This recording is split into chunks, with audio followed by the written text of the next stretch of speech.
So hello everyone for today's video! So guys, ngayon nandito kami sa may Lomian, dito po sa Dennis, sa Kapsarap Lomi House mga mima. So ito is located at Anilaw, Lipa City mga mi.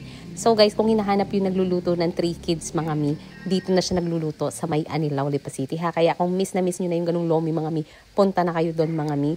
So ito naman mga mima, after nun is pumunta kami kay Padre Pio. So yung Padre Pio, dito lang yan mga mima, sa may Santo Tomas, and dito kami dumaan sa likod. So sa likod kasi medyo mabilis lang sa may Plaridel ganyan. So doon kami dumaan.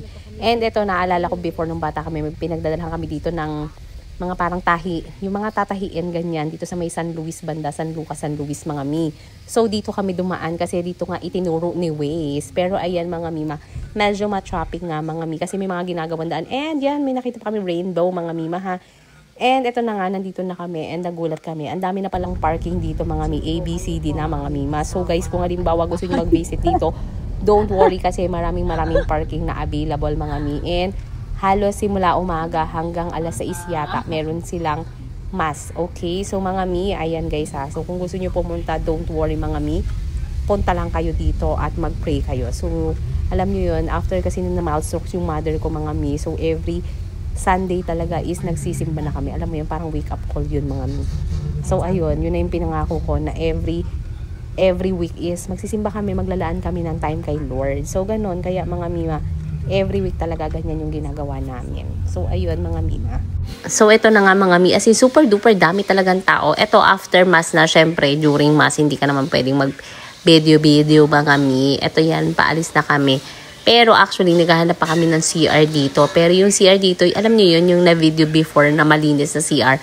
Andito yun. Pero bago pa kami maghanap ng CR na uhaw si Daddy, diba? Kahanap namin ng CR, ang una namin napuntahan is, eto, bumili kami ng soft drinks. Tapos umikot kami dito. Ito yung parang holy water sanctuary, ganyan. And then, makikita mo dito si Padre Pio. Tapos ito, meron parang well dyan eh. Hindi siya actually well, parang ano lang talaga siya, holy water lang siya. Pero may mga tao kasi na, alam mo yun, di ba, kapag naman tayo guys, minsan, gusto natin mag-wish ganyan. So, yung iba, siguro yung mga bata, yan, naghahagi sila ng pera dito. So, ayan, ang daming mga 20-20 ganyan. So, mga mi, ito yung sinasabi ko sa inyo, na CR na malinis, 10 piso yung entrance dyan. So, ito yun guys, yung sinasabi ko na malinis na CR. Ayan, 10 pesos yung bayad dyan. Hindi ka makapasok kung wala kang 10 pesos, mga mi. Alangan naman sumabay ka dun sa anak mo. Ayan, naisip ko yun, sasabihin na kaya ako sa anak ko para makatipid kaming 10 pesos. Tapos nasa simbahan ka, diba? Tapos nagkakasala ka. Okay? So, ayun mga mima. Siyempre, inisip ko na lang na wag na, di ba? Magkakasala ka, kakasimba mo lang. So, ayan, after nito guys, ayan nga, naglakad-lakad kami. And then, meron kami nakita dito. Meron kasi dito yung 10, ano ba yan? Station of the Cross, mga mi. Meron sila ditong Station of the Cross. And then, yan, magpe-pray ka talaga, mga mi. Kaso ako kasi, sa totoo lang talaga, mga mi, hindi ko tanda yung pagkakaano ng rosary yan. Sorry guys. Okay, so ayun, ang ginawa ko na lang is is binabasa ko na lang. Nagtataimtim na lang ako magdasal, ganun mga mi. And then after na to guys, ayan, umuwi na rin kami kasi nga kumain na kami doon sa labas sa Gedli ng mga kung ano nung pagkain doon. Kasi meron doon, may mga fries, merong mga parang tokoyaki, ayan, carry na rin mga mima. So ito, nadaanan nga pala namin ang SM Santo Tomas. 'Di ba? Maganda daw kasi ang SM Santo Tomas, pero dahil nga medyo hapon na to guys at may gagawin pa sila Brent and si Bianca Girl bukas, hindi na kami nagpagabi guys. So ayan, hindi na kami dumaan dito. Next time na lang siguro kami iikot dito sa may SM Santo Tomas. And then after nito guys, ayan, medyo matraffic nga dito. Pero ang ginawa na lang naming way is nagka-Labarson na lang kami guys. Kasi nga, mas mabilis. Kasi medyo traffic yung mga daan. Kasi Sunday, ganyan. So ayun mga mima. And then after nyan, pagdating namin sa bahay, ayan, nag-tutorial ang mag-ama ng cooking. Bianca. Okay. Tinuturaan ni Daddy magluto. Tapos ako naman. Tapos si Daddy ay na pork steak.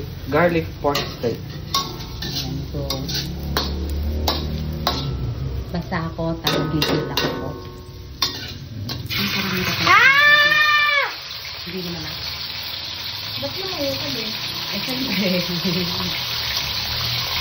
Sakit? Ano po ang ito gabi? Saute! Saute pa daw siya. Ano nangyari na ganyan ka? Lalagyan na ako guys. Mag-video na lang ako. Bye!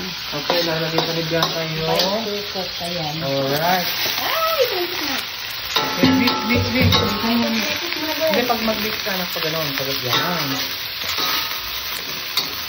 Look mo lang yung kamay. Yung ano mo, look mo lang. Yan, look mo lang. Yan, look mo lang. Tira mo ako, tira mo ako. Ako na. Ako na. Parang pwede biboy lang. Kaya na nila yan. Alam ko na. Mahina ka. Parang mawalasga. Hindi, yan ang masla. Hindi, ano yan, hindi yan non-stick, ano. Stick yung gamitan sa stainless.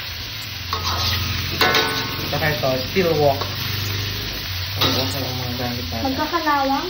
Hindi. Hindi, basta tamang, maganda yung ayos mo. Tignan mo, yung ating wok, oh. Ayan guys.